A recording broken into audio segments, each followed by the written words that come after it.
بسم اللہ الرحمن الرحیم۔ کل پڑھا تھا اصول فقہ کی تعریف، اور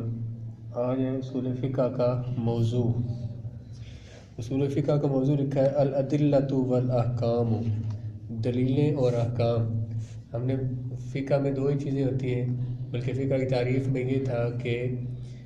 دلائل، تفصیلی دلائل سے احکام شریعہ کو نکالنا، تو یہی دو چیزیں فقہ کا موضوع ہے۔ فقہ میں بحث ہوگی انہی احکام پر جو مسائل ثابت کرتے ہیں، اور ان کی دلیلوں پر بحث ہوگی۔ تو الادلۃ موضوع جو ہے اسی چیز کو کہتے ہیں، اس پر بحث کی جاتی ہے، جس کے بارے میں بات کی جاتی ہے۔ تو الادلۃ والاحکام، ادلہ اور احکام،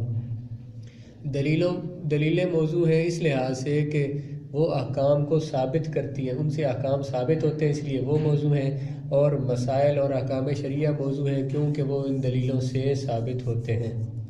تو موضوع ہو گیا ادلہ، اور دلیل کی جمع ادلہ، اور حکم کی جمع احکام۔ تو ادلہ اور احکام اس کا موضوع ہے۔ ادلہ پر بحث اس لیے ہوتی ہے کیونکہ ان سے مسائل اخذ کیے جاتے ہیں، اور احکام کے بحث اس لیے ہوتی ہے کہ وہ دلیلوں سے اخذ ہوتے ہیں۔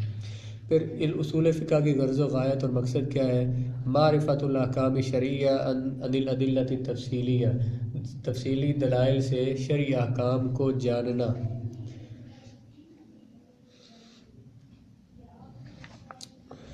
یہ اس کا مقصد ہے کہ جو دلائل سے شرعی احکام کیسے نکالے جاتے ہیں، کیسے اخذ کیے جاتے ہیں، مجتہدین نے کن اصولوں کی بنا پہ پڑھے یہ مسائل وہاں سے نکالے، تو یہ اس کی غرض و غایت۔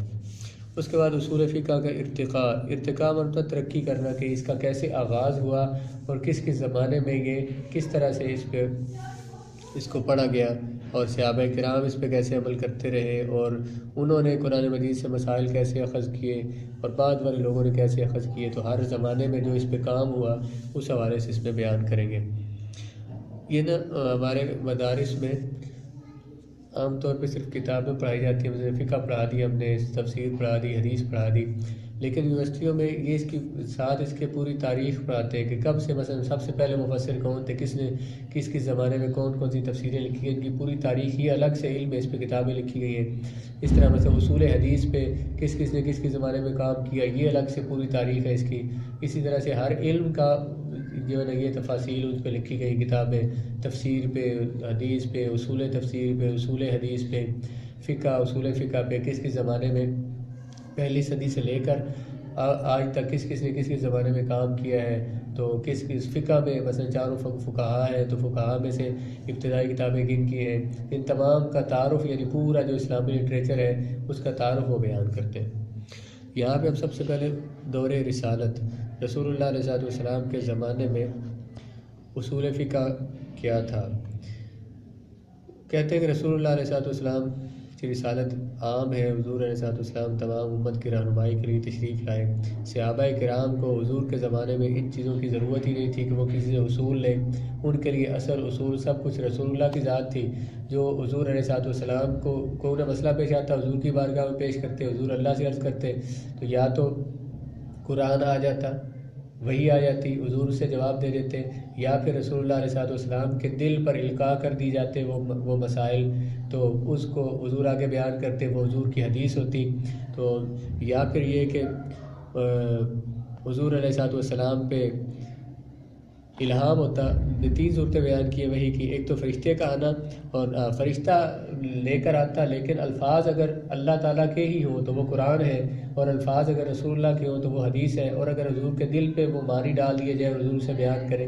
وہ الہام ہے۔ یعنی کوئی بھی مسئلہ ہوتا ہے ان تین طریقوں سے حضور کی بارگاہ سے انہیں جواب مل جاتا تھا، اس لیے انہیں خود قرآن مجید میں اس قدر غور کرنے کی ضرورت ہی پیش نہیں آئی تھی۔ یہ تقریباً اس کے سارے خلاصے میں یہی لکھا ہے۔ تو دیکھیں اصول فقہ کی تعریف اور موضوع کی روشنی میں غور و فکر کرنے سے یہ نتیجہ اخذ کیا جا سکتا ہے کہ اس علم کا آغاز دور رسالت سے ہو چکا تھا۔ دیکھیں نا، جب ہم نے کہا کہ علم فقہ میں پڑھیں گے کیا، احکام اور دلیلیں اور احکام، تو دلیلیں جو ہے یہ تو دلیل کیا ہے، قرآن ہے، دلیل حدیث ہے جس سے مسائل لینے، تو یہ حضور کے زمانے میں آ چکی تھی۔ اس کا مطلب ہے کہ اصول فقہ کا آغاز اس وقت ہو چکا تھا۔ کوئی یہ جو ہے نا اہل حدیث جو ہے، جو غیر مقلد ہیں، یہ وہ کہتے ہیں بس سب کچھ حدیث ہے، ان کے یہاں اصول فقہ یہ اس کی کوئی ضرورت نہیں ہے۔ وہ کہتے ہیں کہ جب قرآن سے سب کچھ مسائل ہم اخذ کر لیتے ہیں، قرآن موجود ہے، حدیث موجود ہے، تو پھر ائمہ کی اقتداء کی ضرورت کیا ہے؟ تو اصل میں یہ اصول فقہ کا یہ بنیاد اس لیے انہوں نے قائم کی ہے، یہ بتانے کے لیے کہ حضور کے زمانے میں اصول فقہ موجود تھا۔ وہ کہتے ہیں اصول فقہ کہاں کوئی کتاب لکھی گئی اس زمانے میں؟ تو کہتے ہیں جب اصول فقہ میں ہے یہ کہ قرآن کی دلائل، حدیث کے دلائل اور پھر ان سے مسائل ثابت کرنے، تو قرآن و حدیث تو شروع حضور سے ہوا، تو اس کا مطلب ہے کہ فقہ کی بنیاد تو حضور سے ہوئی۔ تو پھر جو فقہ کے منکر ہیں، جو کہتے ہیں کہ فقہ کی ضرورت ہی نہیں، فقہا کی نہیں ضرورت، تو فقہا کی بنیاد قرآن اور حدیث ہے، اس لیے وہ ان پہ اعتراض نہیں کر سکتے، کیونکہ ان کا یہ اعتراض جھوٹا ہے کہ فقہ کہاں سے آ گئی، کیونکہ فقہ میں دو ہی چیزیں ہیں، ادلہ اور احکام۔ تو ادلہ ہے قرآن و حدیث، قرآن و حدیث سے اگر دلیل لینی ہے، قرآن و حدیث سے امام ابو حنیفہ دلیل بنائے، امام شافعی دلیل بنائے، اسے نہ مانے ہم، اور آج کوئی خود بنا لے دلیل قرآن سے، کوئی خود قرآن پڑھ کے یہ کہے کہ مجھے قرآن سے مسئلہ سمجھ آیا ہے، تو اگر آج کے بندے کو سمجھ آئے تو اس کا مسئلہ اگر دلیل بن سکتا ہے، تو جو 1300 سال پہلے تھے، جو صحابہ اور تابعین کے زمانے کے تھے، وہ علم میں بھی بڑے تھے، وہ تقوی میں بھی بڑے تھے، اور ڈائریکٹ صحابہ سے انہیں فیض ملا تھا، ان کی بات کو ہی اصول فقہ اور فقہ کہا جاتا ہے، تو اس کو پھر کیوں نہ لیں؟ آج مجھ سے ایک طالب علم پوچھ رہا تھا جی کہ لوگ کہتے ہیں جی کہ آپ قرآن و حدیث پہ جو ہمارے پاس موجود ہے، تو ہمیں حنفی شافعی ہونے کی کیا ضرورت ہے؟ تو حنفی شافعی ہونے کی ضرورت تو اس لیے پیش آئی کہ جب ابھی یہ آگے ہم پڑھیں گے کہ دور رسالت میں تو یہ تھا کہ صحابہ حضور سے پوچھ لیتے تھے، آگے صحابہ کا دور آیا تو پھر کیا ہوا، اور پھر آگے اس پہ جائے گے اس وضاحت پہ۔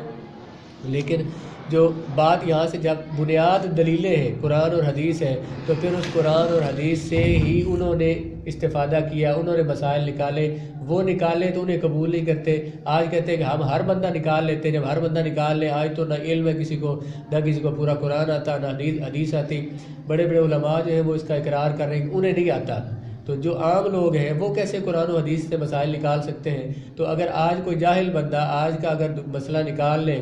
اسے وہ دلیل بنا لے، تو اتنے متقی لوگوں نے انہی قرآن و حدیث سے نکالا، تو ان کو دلیل امت کیوں نہ بنائے؟ تو اس لیے انہوں نے پہلی بات کہی ہے کہ حضور کے زمانے میں اس کا مطلب ہے کہ اصول فقہ موجود تھے، کیونکہ اصول فقہ ہے ہی دلائل ہے۔ اس کے بعد چونکہ حضور نبی رحمت کی رسالت عام تھی، آپ ساری انسانیت کے لیے ہدایت اور رہنمائی کا پیغام لے کر تشریف لائے تھے، آپ کا ہر عمل امت کے لیے اسوہ حسنہ اور حجت قطعیہ ہے، قطعی یقینی دلیل ہے، جو حضور فرما دے، جو حضور کر دے تو امت کے لیے دلیل ہے، قطعی یقینی کو کہتے ہیں۔ اس لیے آپ کے ہر قول اور فعل کا عین منشاء اعزدی کے موافق ہونا لازمی امر ہے۔ اس لیے یہ بات لازم ہے کہ حضور کا ہر قول، حضور کا ہر فعل اللہ کی مرضی کے موافق ہو۔ اگر حضور کا کوئی عمل ایسا ہو جو اللہ کی مرضی کے موافق نہ ہو، تو یہ ہمارا عقیدہ ہے کہ اللہ تعالیٰ انبیاء کو ایسی باتوں میں قائم نہیں رکھتا، فوراً انہیں متنبع فرماتا ہے، تو وہ اس قول سے رجوع کر لیتے ہیں۔ مثلا جیسے کہ غزوہ بدر کے موقع پر سیرت میں ہے کہ رسول اللہ علیہ والسلام نے جب صحابہ کرام سے مشورہ کیا کہ قیدیوں کا کیا کیا جائے، تو حضرت عمر نے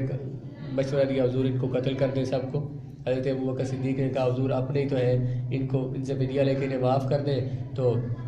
یہ کل شاید اسلام قبول کر لیں۔ حضور نے بھی اسی کو پسند فرمایا۔ اب اللہ کی طرف سے وہی آ گئی، اللہ تعالیٰ کی مرضی وہی تھی جو جناب عمر نے فرمایا، تو رسول اللہ علیہ والسلام اور حضرت عمر آئے تو دیکھا تو ابوبکر اور رسول اللہ علیہ السلام بیٹھے ہوئے رو رہے، تو عرض کرتے ہیں حضور کہ مجھے بھی بتائیں کہ آپ کیوں رو رہے ہیں، تاکہ میں بھی آپ کے ساتھ روؤں، یا اگر رو نہ سکوں تو رونے والا منہ ہی بنا لوں، آگے آپ کی سنت تو ادا ہو جائے۔ تو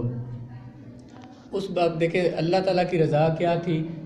اللہ تعالیٰ کیا چاہتے تھے، رسول اللہ علیہ والسلام نے امت ان پہ کرم فرماتے، حضور نے وہ فیصلہ کیا، تو اللہ نے فرمایا ہم نے آپ کو معاف کر دیا، یعنی کہ وہ آپ کی یا تو اللہ تبارک و تعالیٰ کا حکم آ جاتا، وہ مرضی ہی بدل جاتی، یا پھر اگر حضور نے اپنی مرضی کر دی، اللہ تبارک و تعالیٰ نے فرمایا جو آپ نے کیا وہ صحیح ہے، یعنی اللہ کی رضا بھی وہ ہو گئی۔ اس لیے حضور کا ہر فعل اللہ کی رضا کے موافق ہونا لازمی ہے۔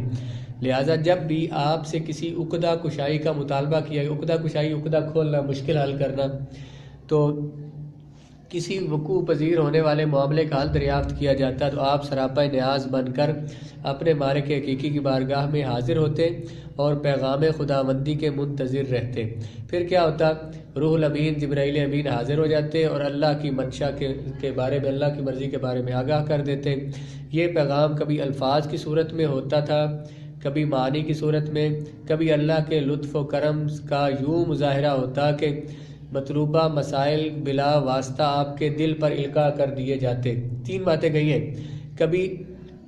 یہ پیغام الفاظ کی صورت میں آتا، کبھی معنی کی صورت میں، اور کبھی آپ کے دل پر القاء کیا جاتا۔ تو پہلے کو کہتے وحی الہی کی مذکورہ تینوں صورتیں، یہ تینوں صورتیں میں ترتیب، پہلا ہے قرآن، اور دوسرا سنت، اور تیسرا الہام۔ پس بلا ریب بلا شک یہ کہا جا سکتا ہے کہ حضور نبی کریم علیہ افضل الصلوات والتسلیم کا احکام شریعہ کے بیان میں کلی طور پر انحصار اللہ کی وحی پہ تھا۔ جو حضور بیان کرتے اللہ کی وحی سے بیان کرتے۔ اس کی شرح اس کی وضاحت امام شمس الائمہ سرخسی فرماتے ہیں، کان رسول یعتمد علی الوحی فی بیان احکام شرعی، کہ رسول اللہ علیہ والسلام اعتماد فرماتے تھے اللہ کی وحی پر شریعت کا احکام بیان کرنے میں،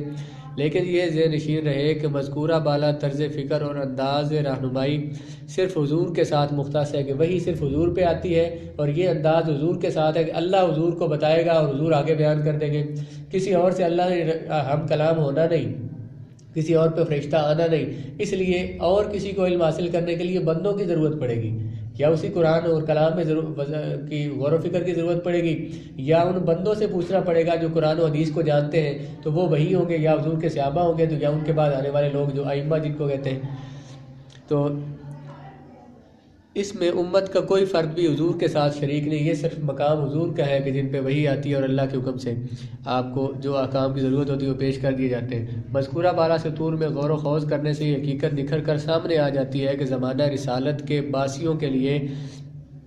شریعت کے احکام جاننے کے 2 ہی ذریعے تھے، ایک تو قرآن وحی ظاہر، اور ایک سنت رسول جو وحی باطن ہے۔ اس کے علاوہ انہیں کسی اور کی ضرورت ہی نہیں تھی، اور کسی کی توجہ کی ضرورت ہی نہیں تھی۔ جب ضرورت نہیں تھی